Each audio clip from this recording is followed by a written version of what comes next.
I think we can say that, or I observe that India is, of course, a champion in IT industry since a long time, and that is, I guess, one of the reasons why India is also a champion in cyber law developments. And I think we can learn a lot. If I compare, of course, the European Union always thinks they are ahead. They are the path maker for this development. But we can learn a lot from Indian legislation together with the other countries like China, like Middle East. But India, I would say, is really at the forefront. At the same time, we have also the challenge of this big population and a lot of abuse, a lot of breaches of cyber rules, regulations. So I think we need also not only the laws, but the educational part.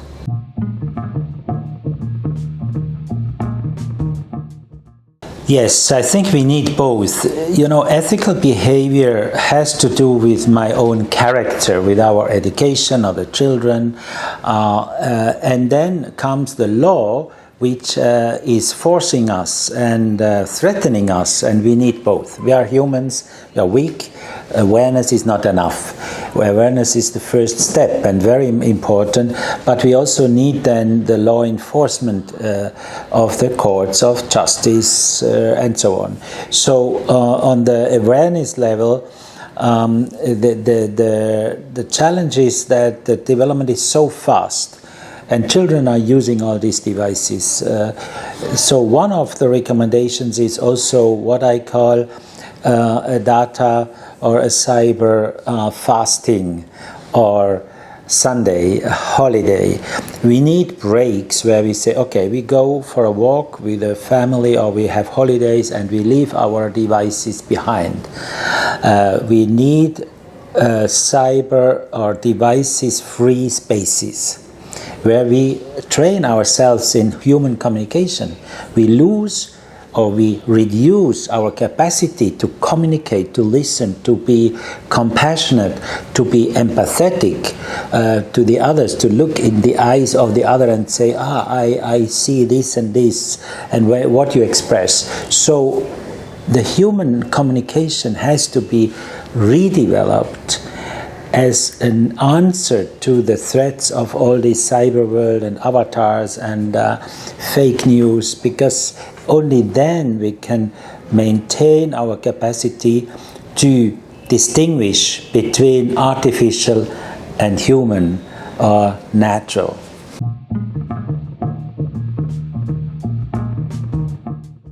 You know, with new technologies, we always have these two sides. I look at technology development not only in a 10 years period, but in centuries. And we see that new technologies at the beginning are always, for one, the threat, and for others, the heaven, a solution for everything. And then we realize it's neither nor. It is a big challenge because it's so speedy. The development is so fast, and I think that is one of the big threats. Even mental sickness, you know, people can become mentally sick because they can't follow the speed. The human speed can be accelerated to some extent, but not to the extent of the technological speed. So to slow down would be one thing we need, and that is even touching a spiritual dimension. How can we mentally and spiritually be stable and not all constantly confused, and at the end of the day get mad? I'm very worried about the increase of depression of young people. It's booming, not only because of COVID, that we know, but also because of this young people cannot digest all that. And then they just build a wall around them, which is called depression as one form.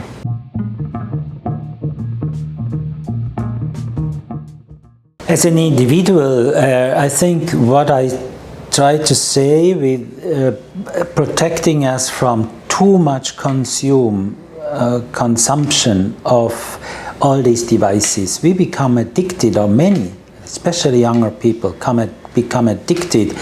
If we are not reading our WhatsApp messages every second minute, I observe it myself, we feel out of the game. So yes, relax. I can wait for half a day to read my messages.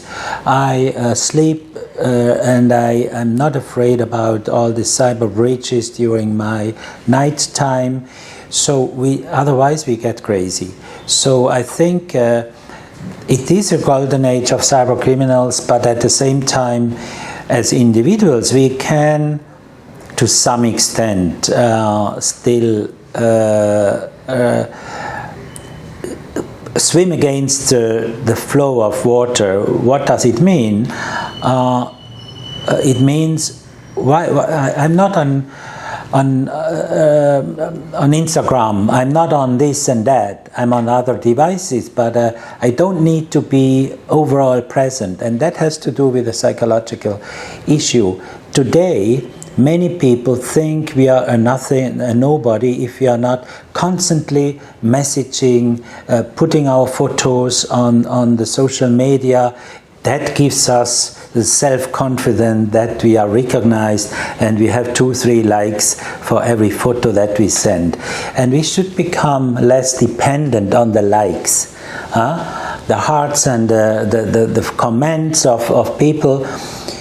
I'm self-confident, I am somebody, I have something to say, I have my family or my relations, and I don't need the likes every second minute.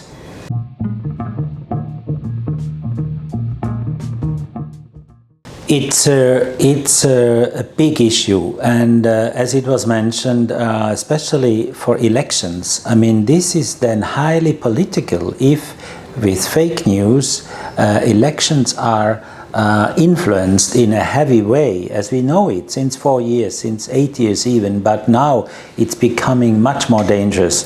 And I would say this endangers especially countries with a low level of awareness of this and low restrictions and corrupt courts, the judiciary which does not take action.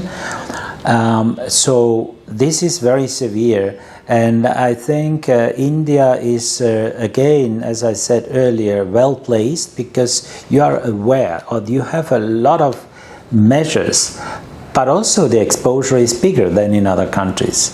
So we should learn, and I would, even this morning I thought, why not have election experts from different countries coming together, national election commissions. I'm director of a national election school for master of election experts in Central Africa and Francophone Africa, based in Kinshasa, DR Congo. So I thought we should invite Indian election experts and people like you from the media and others on how to deal with fake news and deep fake and in election periods. It's a serious global problem, and we need to join hands in order to find solutions together.